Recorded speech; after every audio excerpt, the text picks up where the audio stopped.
Eto, si Bato, sinasabi, "Sandali, wala naman kayong ano, wala naman kayong ebidensya, eh." Yun daw po mga bossing. Oh, eto. Pangulong Rodrigo Ayan, eto ngumangal-ngal po si Bato dito. Sabi ni Just Vincent, dapat si Sara kasuhan rin noong sinabi niya na nasa langit na daw si Kibuloy pero nasa loob lang pala ng compound. Oh. Huwag kayong mag-alala. Meron pa yan. May mga kasunod pa yan. Okay? O, dito muna tayo kay Bato. Si Bato de la Rosa po, mga kababayan, naghahanap ng ebidensya. No? Doon sa Quadcom, naghahanap ng ebidensya si Bato. Kung meron daw, ano yung sinasabi? Kung merong, nalimutan ko na naman. Reward system. Wala naman daw maipakitang ebidensya. Pakinggan nun natin. nangangamba si Senador Ronald Bato de la Rosa sa alegasyon na ibinabato sa kanya mula sa pagdinig ng House Quadruple Committee. Partikular sa sinasabing partisipasyon niya sa reward system sa War on Drugs campaign ng administrasyon ni dating Pangulong Rodrigo Duterte. Sandali mga bossing. Diyan po sa mga nagtatanong, mga kababayan, no? Paano nasangkot o nadama yung pangalan ni Bato de la Rosa doon sa reward system? Meron pong inilabas si Garma, mga bossing, na yung parang plot, yung flow. At pangalawa po, yung picture ni Bato doon. Manggagaling kay dating Pangulong Duterte, tapos may araw papunta kay Bato at saka kay Bungo po, mga bossing. Yun daw yung plot o flow nung reward system na yon. Kaya umaalma si Bato. Ano ba yun? Meron ba yung ebidensya? Baka puro kayo ngaw-ngawan lang dyan. Di ba? Magagalit na naman to si Bato. Ayon sa nooy PNP Chief at gayon Senador de la Rosa, malinis ang kanyang konsensya. Ilabas sila ng evidence dahil paano kung maka-counter kung hindi ko alam kung anong evidence hawak nila. Hindi ko alam talaga kung ano yung hawak nila na evidence. Kasi kung ako tanongin ninyo, I don't think meron siyang evidence against me. Dagdag Ayun! Mga kababayan, I don't think kung ako talaga yon o kung kasama talaga yon. Ilabas ang ebidensya. Bongo! Intelligence community. Meron dito, witness, Witness, ha? Magaling na witness namin to. Bungo, sabihin mo nga kay Bato na merong reward system kang alam. Karapatan po ng Pilipino malaman kung sino yung mga Ninja Cup. Nabanggit rin po niya, nandiyan po rin po yung reward na kanyang sinabi noon.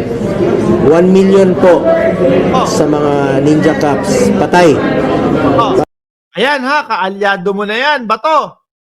Nagsasalita, 1 million sa Ninja Cups, tegi, 1 million.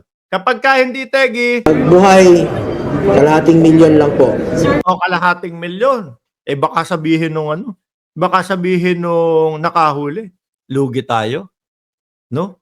Lugi tayo, baka magpumiglas pa to kapag dinala natin ng buhay.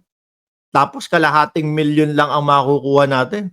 Yariin na natin to para 1 milyon. Sayang yung kalahating milyon. Sabi nung pulis na kinakailangan ng pera. Ayan po mga kababayan. Paano pagka yung suko na ako, hindi na ako lalaban. Ayoko pang mamatay. Hindi. Sayang yung 500,000 eh. 500,000, malaking bagay din yun. Niyari. Tegi, 1 million ang nakuha. Di ba? Pero, may mas malaki pa daw dyan. Paano po? Paano makukuha niyo yung 2 milyon, Bungo? Pag lumaban, 2 million. Pag lumaban, 2 milyon. Di niyari na. Kesa dinala doon, di ba? Kung dinalang buhay, 500,000 lang. Sabihin natin, ng laban, lagyan mo ng baril doon sa kamay. Tapos na. Tas picturean mo. Merong beng-beng sa kamay. Sabihin natin, ng laban. Instant, 1.5 million yung extra. Bato, ano masasabi mo dito sa sinabi ni Bungo? Uulitin namin, ha? Para malinaw, hindi ko puputulin, Bato. Nabanggit rin po niya, nandiyan po rin po yung reward na kanyang sinabi noon. 1 million po sa mga Ninja Cups patay. Pag buhay, kalahating milyon lang po. Pag lumaban, 2 million. Yan. nasasabi, malalakas po ang loob nila, mga kababayan, nung panahon na sila ay nakaupo, no? Para sabihin itong mga ito. Akala yata nila wala nang katapusan. Wala nang katapusan yung kapangyarihan nila. Kaya okay lang yan, sabihin mo. Susunod naman, nandiyan naman si BP Sara. Siya naman yung susunod na presidente. Susunod naman, nandiyan si Baste. Tapos si Pulong naman. Tapos yung anak ni dating Pangulong Duterte, wala na, lahat na. Tapos ikaw naman, Bongo. Kaso nakakalimutan nila po na may ang gulong po bilog. Hindi laging nasa taas. Yun po ang nangyari ngayon. Naiipit po sila ng investigasyon na ayaw nilang puntahan sa Kongreso. Di ba? Sabi, Ting Ting Gatdula, hello Boss Mark. Buti nakahabol, watching from Dubai, kagagaling lang sa work. Sabi ni no one else, si Bungo, dating fixer sa Davao sa mga negosyo. At may mga proyekto sa Davao, kaya nga mabilis ang business permit sa kanila. Kasi siya ang naglalakad sa munisipyo. Aba. Sabi ni Sir Jorge Edralin, they really drowned in power. Nasaan na yung kay Bato? Tuloy natin yung kay Bato. Senador, wala ring problema sa kanya kung makuha ng International Criminal Court ang Quadcom hearing report. Yun naman talaga yung Ano dito? Iyon naman talaga yung kanilang purpose. Di ba sabi naman po nung si Menardo Guevara, Solicitor General, mga kababayan. Sabi hindi yan ibibigay sa ICC. Sabi nung ICC, hindi naman namin kailangan hingin. Napapanood naman namin sa YouTube, tapos may interpreter kami dito para ipaliwanag. Uy, wait lang. Bigla ko naalala to. Singit ko ulit. Ayan, si Lord Byron. Si Lord Byron, 2 na kaso. No? Kay Trillanes, tapos kay General Torre. Balik tayo kay Bato. ang purpose yan. Bakit nila ginagawa yan? So, yun na. That's a convenient excuse na hindi mapipigilan, no? That's a convenient excuse. Paano?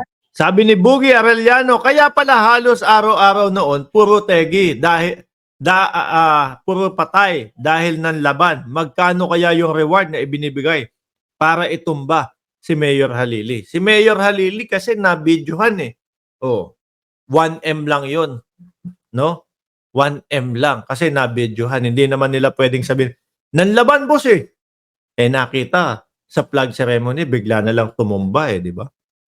Balik tayo kay Bato. Bahala na sila. Anyway, sila naman yan. Trabaho naman nila yan. Magpa-parallel hearing ka daw, Bato No? Magpapahearing daw po si Bato, mga kababayan. Siya yung magiging ano sabi ni Shiro Kansaki? Comedy chairman. Si Bato. Alam niyo po, naging comedy chairman to si Bato. Simula pa lang po. Doon sa pideyalik niya. Nagmukha silang comedy parehas ni Morales dyan. Ano sila? Anyway, sila man yan. Trabaho mo nila yan. Then, hayaan mo sila kung anong gusto lang gawin sa trabaho nila.